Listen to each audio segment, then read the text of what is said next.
Hello and welcome back finally to Money Saving Snow Tips. It's been a while. The main reason I didn't post anything was that the pandemic situation was so fluid. There was no way that I could guarantee any of the information I might try and impart would be valid. So rather than give you a bum steer, I thought I'd shut up completely. But now we can celebrate it.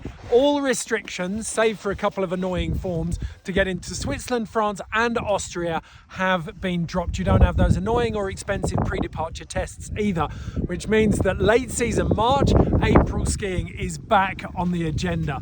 If you've never done it before, then that's the point of this episode, is to dispel some of those myths that surround late season ski and snowboard holidays. The first one is, will there be enough snow? 100% yes. Why? Because if you look at all the snow forecast data, and I'll put the links to that in the text below, peak accumulation of snow comes in late March or early April for most resorts. So that's as the snow's building up. From that point on, yes, it's melting, but you've got the highest snow levels in late March through to mid-April. You look at Teen, for example, or Ischgl or Chamonix, some of the high resorts, they're averaging 2.2 powder days a week in April. You're not going to get that in the UK. So there is plenty of snow. Forget about that myth. Next one is going to be too warm. Yes, it's going to be a higher average temperature than you would find in January, but that doesn't mean that you're not going to have great conditions. You probably won't get powder that's lasting as long. It will melt a lot quicker, but you'll have slush. It'll be better for kids because it's warmer.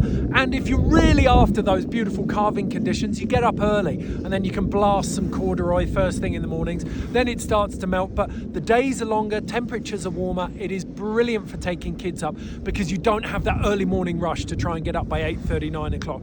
You can take your time and then ride through till 4:30, 5 o'clock every day. That's a definite upside to it.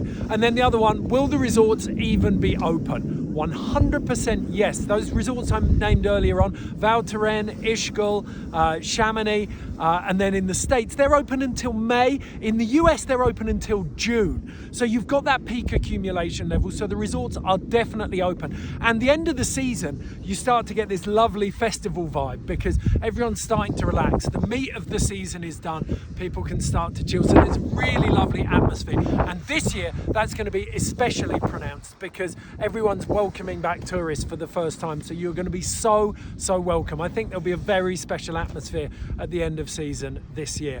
In terms of getting out there and accommodation, I'll put all the details to the best deals that I found in the text.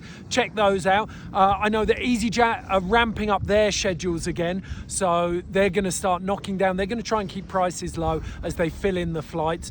There's also great deals on Eurostar, although you have to change in Paris now. Eurotunnel, if you've got a car full, is definitely a brilliant option and very environmentally friendly as well. Intersport have got some great deals as always on their rental stuff. Details on that in the text, along with lift class deals for different resorts.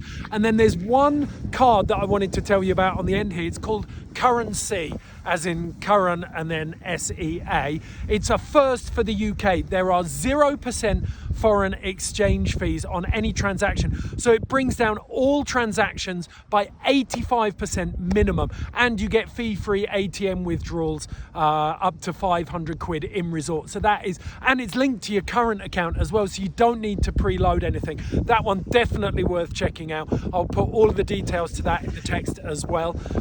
That's everything for now. I think, as always, you know the drill. The real gold comes from your comments, what you found and what you know. So please populate those as well. Thanks for welcoming me back with Money Saving Snow Tips. I'll see you next time.